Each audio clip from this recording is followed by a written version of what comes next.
बिस्मिल्लाहिर्रहमानिर्रहीम। अस्सलाम वालेकुम नाज़रीन, पॉलिटिक्स बॉक्स में खुशामदीद। अगर आपने अभी तक पॉलिटिक्स बॉक्स को सब्सक्राइब नहीं किया तो पॉलिटिक्स बॉक्स को सब्सक्राइब कर लें, बेल आइकन को प्रेस कर लें ताकि आने वाली तमाम अपडेट्स आप तक बर वक्त पहुँच सकें। NA 114 जो साबिका हल्का है, इसका नया नाम तो जब मुकम्मल तौर पर ये फ़ैसला आ जाएगा तो उसके बाद ही इसका नाम दिया जा सकता है। बहरहाल NA 114 जो साबिका ये हल्का था जहाँ से साबिक वफाकी वज़ीर साहबज़ादा महबूब सुल्तान साहब यहाँ से मुंतखब हुए थे।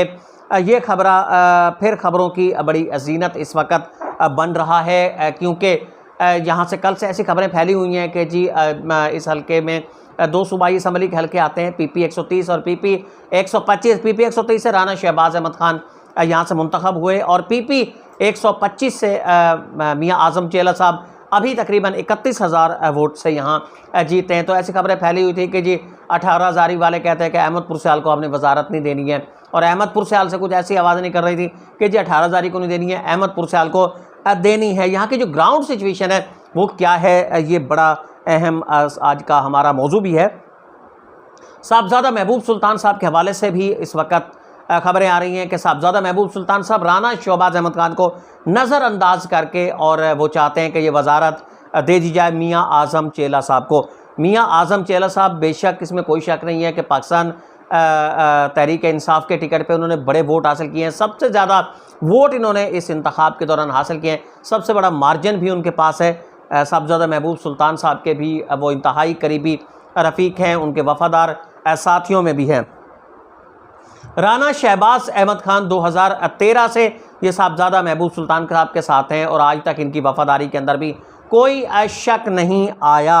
अब जो लगाया जा रहा है वो ये कहा जा रहा है कि जी नई हल्का बंदी अब हो रही है, ये हल्का वहाँ से शुरू होगा, कोट बहादुर से ये हल्का आगे चला जाएगा और साहबज़ादा महबूब सुल्तान साहब की जो इंटरेस्ट हैं, उनके मफादात हैं, वो वाबस्ता हैं मियाँ आज़म चेला साहब के साथ। तो लाजमी तौर पर मियाँ आज़म चेला साहब को वो तरजीह देंगे, उनको प्रेफरेंस जो है साहबज़ादा महबूब सुल्तान साहब की तरफ से होगी। लेकिन ऐसा होता दिखाई नहीं दे रहा, क्योंकि साहबज़ादा महबूब सुल्तान साहब और राना शहबाज साहब की जो अंडरस्टैंडिंग है वो भी बहुत ज़्यादा है। फिर राना शहबाज साहब और मियाँ आज़म चेला, बिलखसूस मियाँ आज़म चेला साहब का जो इंतखाब था, वहाँ राना शहबाज साहब ने जो किरदार अदा किया है वो अभी बड़ा अहम है। लेकिन इसी दौरान जो सबसे ज़्यादा तशवीशनाक सूरत हाल है और जिसे मैं समझता हूँ कि बड़ी तशवीशनाक सूरत हाल है, उस पर काबू पाया जाना बहुत ज़्यादा ज़रूरी है। इस इंतखाब में बड़े अहम काम हुए। एक धड़ेबंदी की सियासत यहाँ से तबाह हो गई। जो बड़े बड़े धड़ों वाले थे, मैं इंतखाब से पहले भी जिस दिन इमरान खान साहब का जलसा हो रहा था और वहाँ भी मैंने एक इंटरव्यू के दौरान ये कहा था, जंग रंग को एक इंटरव्यू के दौरान मैंने कहा था कि जंग में धड़ेबंदी की सियासत ख़त्म होती जा रही है। उस वक़्त मेरी बात को बड़ा लाइट भी लिया गया था, कुछ लोगों ने इसे अज़रा मजाक भी इस्तेमाल किया था कि क़यामत आ सकती है, लेकिन जंग से धड़ेबंदी की सियासत ख़त्म नहीं हो सकती। लेकिन बहरहाल जब नतीजा आया तो सब ने देखा कि जंग से धड़ेबंदी की सियासत वो मुकम्मल तौर पर ख़त्म हो चुकी है। और जब ये काउंट किए जाते थे किसी जो गुज़िश्ता आम इंतखाबात तक कहा जाता था कि जी फ़लाँ जो धड़ा है वो धड़ा है, इतने धड़े, ये अगर इस तरह चले जाएंगे तो सियासत की सूरत हाल बदल जाएगी।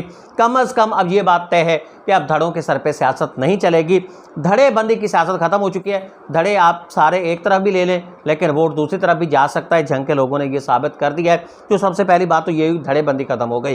दूसरी, फ़िरका वारियत की बुनियाद पर जो चलती थी सियासत, इस इंतखाब ने उस पर भी कारी ज़रब इस वक्त लगाई है। मखदूम फैसल सोलैया साहब, इन्हें भी बड़ा तादाद के अंदर जो वोट मिलता था वो भी उनके फ़िरके का होता था और उनका जो मद्दे मुकाबिल उम्मीदवार है उसको उसके फ़िरके का उम्मीदवार। तो फ़िरका वाराना सियासत जो है इस हलके के अंदर उसका बड़ा अमल दखल रहा है। राना सनाउल्लाह साहब इसी वजह से बड़े अब तक वो दिफा करते दिखाई देते, क्योंकि जब वो मौलाना अहमद लुधियानवी साहब के साथ उन्होंने एक इंतखाब के दौरान यहाँ कैंपेन की थी, तो उसके बाद से उन्हें मुसलसल तनकीद का निशाना बनाया जाता रहा और अब तक वो उसका दिफा करते हुए दिखाई देते हैं। तो जो फ़िरका वारियत है, फ़िरका वाराना जो सियासत है वो यहाँ बहुत ज़्यादा थी, काफ़ी उसका वोट बैंक था दोनों तरफ से।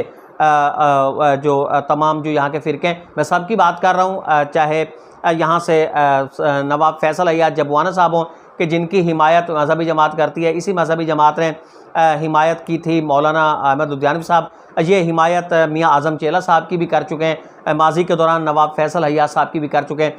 इसी तरीके से मखदूम जो फैसल सोलहियात हैं उनको भी ये कहा जाता है कि एक मखसूस जो फ़िरका वाराना वोट है वो उन्हें भी मिलता है। तो ये एक ऐसा हल्का है कि जहाँ फ़िरका वाराना वोट जो है बहुत ज़्यादा है। लेकिन इस इंतखाब ने साबित कर दिया कि मखदूम साहब का जो वोट बैंक था वो उन्हें नहीं पड़ा। इसके अलावा जो पाकिस्तान राह हक पार्टी का जो वोट बैंक था वो भी उन्हें नहीं पड़ा। तो इस हल्के के अंदर जो अहम डेवलपमेंट हुई है, धड़ेबंदी यहाँ तबाह होकर रह गई है, उसके साथ यहाँ जो फ़िरका वाराना वोट बैंक था वो उस पर भी कारी ज़रब लगी है और तकरीबन मैं कह रहा हूँ कि वो भी तबाह होकर रह गया है। तो इसकी जो सूरत हाल है हल्के के अंदर बड़ी तब्दील हो चुकी है। लेकिन कल से जो सूरत हाल को उभारा गया है वो सूरत हाल है यहाँ बड़ी तशवीशनाक, और वो है इलाकाई तासुब। इसको फैलाने की कोशिश की जा रही है।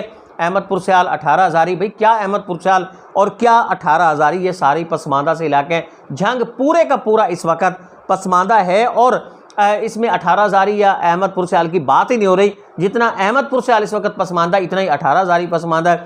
तो कोशिश ये अगर ये कामयाब रह सकती है, ये कोशिश शायद मैं समझता हूँ कि बहुत ज़्यादा कामयाब रहेगी कि ये कोशिश की जाए कि झंग को डेवलप किया जाए, इन दोनों तहसीलों को डेवलप किया जाए। अगर वजारतें देनी है, वजारत के ज़रिए ज़्यादा फंड्स आ सकते हैं, तो फिर इन दोनों जो तहसीलें हैं इनको दी जानी चाहिए, क्योंकि ये बड़ी इस वक्त बैकवर्ड हैं, बहुत ज़्यादा पसमानदा हैं। और सबको मिलकर ये कोशिश करना होगी कि तहसील अहमदपुर स्याल से राना शहबाज साहब को भी वजारत मिले और तहसील 18 हज़ारी से मियाँ आज़म साहब को भी मिले।